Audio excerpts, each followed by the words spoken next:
guys, welcome to Fashion Show. Seperti janji saya waktu ini, bahwa saya akan menjelaskan secara detail tentang permasalahan bagi pebisnis fashion. Seperti video yang waktu itu yang saya sebutkan tentang TKP, kalau Anda belum nonton, tonton ya video yang TKP itu ya. Yaitu ada 3 permasalahan sebagai pemilik bisnis fashion yang biasanya kita hadapi. Dan hari ini, waktu itu saya jelaskan soal TKP, yaitu tim, keuangan, dan produksi. Dan hari ini saya akan jelaskan secara detail tentang problem tim. Apakah Anda mengalami kesulitan dalam mencari karyawan yang bagus? Apakah Anda juga merasa susah sekali sih ngatur karyawan? Apakah Anda merasa kayak, aduh, karyawan saya ini kok nggak termotivasi sih? Aduh, apakah karyawan saya ini bisa perform atau enggak sih? Kenapa sih udah diajarin tapi nggak bisa-bisa? Terus apakah karyawan kalian tuh tidak se-perform yang kita inginkan? Kenapa sih mereka nggak mau bekerja keras seperti yang kita inginkan? Itulah masalah-masalah yang biasanya kita hadapi guys sebagai pemilik bisnis fashion. Dan ini pun juga saya kesel karena saya sendiri juga mengalami hal yang sama. Anda pun juga harusnya mengalami hal yang sama. Dan itulah problem dalam tim, dalam sebuah perusahaan. Dan memang pada ujung-ujungnya ini membuat kita tuh capek hati atau makan hati dah ibaratnya ya. Pasti Anda juga memiliki problem yang sama kan? Semua dari kita pasti menginginkan membangun yang namanya super team atau mendapatkan super team. Nah, memang kita harus sadar bahwa salah satu faktor yang menunjang kesuksesan bisnis fashion Anda adalah faktor tim. Nah, tapi pada kenyataannya ini gampang diucapkan, tapi pada prakteknya sangat sulit, bukan? Bagi saya, kalau kita mendapatkan karyawan yang hebat, yang super, itu tuh saya bilang namanya karyawan yang hoki. Karyawan yang hoki itu apa sih? Kalau hoki kan kita tahu ya artinya tuh beruntung ya. Jadi hoki itu adalah karyawan yang punya hati untuk bekerja dan punya hati yang baik. Juga dia itu hungry dalam arti bukan lapar secara makanan ya, tapi dia lapar akan kesuksesan, dia lapar akan pengembangan dirinya, dia lapar akan performance yang bagus ya. Dia tidak perlu dimotivasi, dia sudah termotivasi. Oh, dia mempunyai rasa ownership, artinya dia mempunyai rasa memiliki, dia memikirkan apa yang kita rasakan. Dan kalau memang ada hal yang tertentu yang menyangkut sales yang sangat urgent, dia akan lembur karena itu demi kelancaran perusahaan. Dia akan memikirkan seperti owner pikirkan, itu yang punya ownership. Kemudian K, dia kinerjanya sangat luar biasa baik. Dia itu bertanggung jawab, dikasih tugas selalu beres, dan dia selalu kompeten di bidangnya. Dan I, itu mereka mempunyai integritas yang tinggi. Artinya mereka selalu melakukan hal yang benar. Mereka jujur, mereka menaati peraturan perusahaan, mereka juga nggak macam-macam. Mereka pokoknya mempunyai integritas yang luar biasa. Nah, itu karyawan yang hoki ya, yang kalau kita bisa dapat karyawan atau tim seperti itu, kita beruntung ya. Namun pada kenyataannya seperti saya bilang tadi, gampang diucapkan, susah untuk mendapatkannya. Dan pada dasarnya sebenarnya saya mau kategorikan karyawan kita itu sebagai 4 kategori ini, yaitu A, B, C, dan D. Apa itu? Seperti ini guys. Yang A itu adalah karyawan yang amazing ya. Setelah kalian menerima karyawan tersebut, dia itu sudah semangat banget mau belajar, dia itu perform, dia itu mencakupin kriteria yang tadi saya bilang hoki itu dah.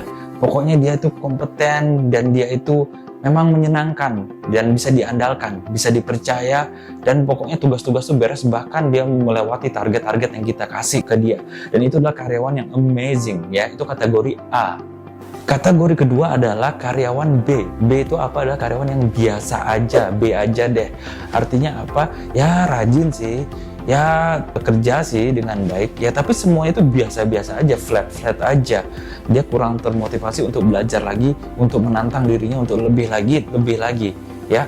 Jadi ya kerja ya oke, standar ya, semuanya biasa-biasa aja. Yang B itu juga kadang-kadang kurang inisiatif dan juga dia itu kurang mau melakukan extra mile. Artinya apa? Yang sudah tahu itu adalah hal yang penting, tapi mereka hitung-hitungan gitu, dan mereka kayaknya enggak, aku capek, aku ada urusan pribadi, besok aja, kan sudah lewat dari jam kantor ya. Itu yang karyawan yang B. Yang C itu apa sih? Karyawan yang buat kita capek deh, aduh capek deh udah. Dia ngeyel, suka bikin alasan, suka menyalahkan, diajarin selalu sudah bisa, terus besoknya bikin salah lagi, terus dia membantah. Yang C ini karyawan yang super baper, baru ditegur sedikit besoknya nggak masuk karena alasan apalah, padahal gara-gara ditegur. Yang mentalnya nggak kuat, pokoknya buat kita nih, aduh capek deh gitu dah mikirin dia ya. Apalagi yang kayak dia juga seperti paku, kalau diketok baru jalan, kalau nggak diketok dia santai-santai aja, nggak peduli. Ini karyawan yang makan hati guys, yang bikin kita ini kayak capek deh gitu ya. Dan yang terakhir, yang lebih parah lagi adalah karyawan yang tipe D. D itu artinya apa? Karyawan yang kita harus dadah, harus kita let go guys. Kenapa? Karena karyawan ini sangat toksik dan juga bahaya. Dia tidak hanya memberikan pengaruh negatif ke teman-temannya, dia memprovokasi, dia juga menghasut teman-temannya, menjelek-jelekan bosnya, suka ngomongin orang di belakang layar, suka sikut-sikutan, suka bermain politik, dan sangat berbahaya.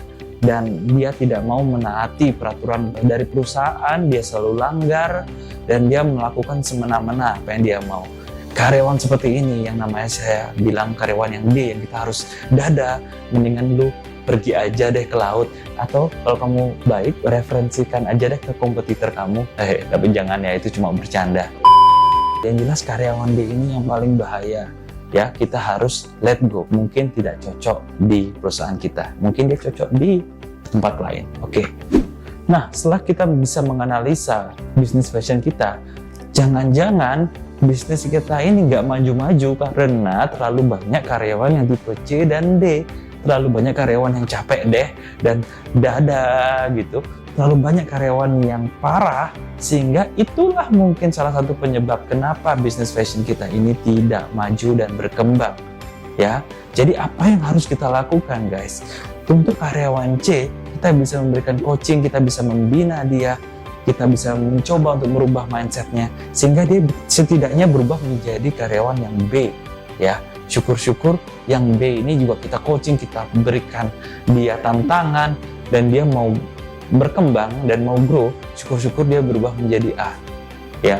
Dan kemudian dengan karyawannya D harus kita apakan sih? Ya kita berikan kesempatan kedua dulu, kita ngomong, oke dia mau berubah nggak, kita kasih dia motivasi, kita kasih dia alasan yang kuat kenapa kamu harus bekerja dengan baik, ingat keluarga di rumah, terus kita kasih dia pembinaan. Tapi kalau dia tetap nggak mau, dia tetap ngeyel, dia tetap ngotot, dia tetap nggak mau berubah, ya gitu-gitu aja, kita tidak harus bina dia lagi, tapi binasakan aja. Artinya ya sudah, let go aja guys ya. Ya binasakan dalam tanda kutip ya. Jadi kita harus sudah nggak bisa bekerja dengan kita karena dia tidak bisa diatur ya. Jangan-jangan penyebab bisnis kita itu tidak maju karena kebanyakan C dan D, dan kita juga lupa fokus akan yang karyawan yang B dan A ya. Mereka harus diberikan perhatian dan kita harus men-challenge mereka, memberikan mereka semangat dan memberikan mereka juga hal-hal yang kita bisa bantu mereka untuk bertumbuh dan berkembang ya. Kita harus meningkatkan potensi mereka juga ya, jangan lupakan itu. Jadi ada 4 tipe karyawan itu, segera analisis bisnis fashion Anda ya. Memang mengatur tim itu tidak mudah, saya pun juga sulit dan saya pun juga mengakui bahwa itu memang ada seninya dan kita harus mempraktekkan segala sesuatunya setiap hari supaya kita tuh menemukan formula yang tepat untuk mengatur tim dengan baik. Tentunya kita membuat sistem, kita juga harus membina mereka dengan setiap hari kita briefing, memberikan mereka hal-hal yang positif, asupan positif dalam mindsetnya supaya mindsetnya mereka berubah, dan dimana mindset tersebut dapat membuat mereka juga menjadi pribadi yang lebih baik lagi ya. Kita harus membantu mereka, menolong mereka, dan hal ini tidak mudah, tetap tergantung dari pribadinya masing-masing. Ada yang saya sudah bina tapi kalau dirinya sendiri nggak mau bertumbuh, saya mau ngomong apa? Ada yang saya suruh dia belajar lah ke tempat ini, saya yang bayarin ke tempat ini supaya nanti dia balik, dia bisa berkontribusi lebih besar lagi. Tapi dia yang nggak mau, belum apa sudah bilang, aduh nggak bisa pak, saya nggak bisa, itu saya cuma bisa kayak gini aja. Ya sudah, saya mau ngomong apa? Berarti dia ya segitu-gitu aja.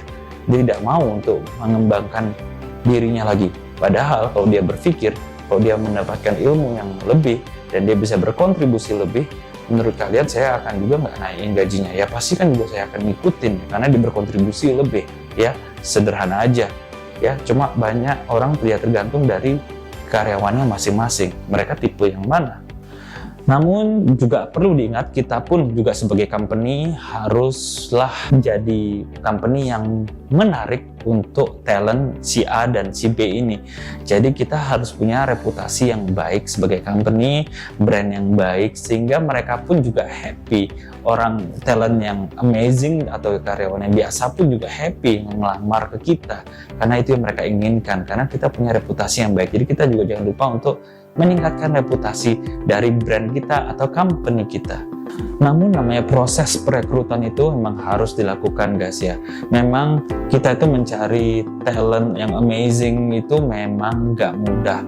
Ini saya ibaratkan seperti kita bermain kartu. Kalau kalian tahu kartu deck itu hanya ada 4 kartu as. Anggapnya 4 kartu as ini adalah karyawan yang amazing, saya bilang itu. Jadi memang dalam proses perekrutan memang kita seperti membalikan kartu ya. Kebetulan kalau kita pas dapat yang as, maka kita beruntung. Tapi kita coba lagi, ternyata belum ketemu asnya, ya kita terus mencoba itu. Tetapi jangan salah, karyawan yang B yang tadi saya bilang, kita bisa ubah dia menjadi karyawan A. Dia bisa kartu yang biasa bisa menjadi kartu as kalau kita bisa membimbing dengan baik, kita bisa membina dengan baik, kita push dengan baik, dan itu bisa berubah menjadi kartu as kita ya. Itulah masalah dalam tim di dalam perusahaan pebisnis fashion ya. Dan menurut saya pebisnis lainnya pun juga mengalami hal yang sama seperti ini. Dan semoga apa yang saya sampaikan ini bisa bermanfaat buat Anda ya. Jangan pernah menyerah soal masalah tim, karena masalah tim itu selalu ada dan selalu akan ada selama kita berbisnis. Jadi tetap jangan menyerah, tetap kita harus belajar gimana cara merekrut dengan baik. Kan banyak itu metodenya, ada yang pakai DISC test, ada yang psikologi test, ya macam-macam, terserah kalian. Tes aja semuanya yang mana yang works buat kalian, do it. Oke, semoga video ini bermanfaat.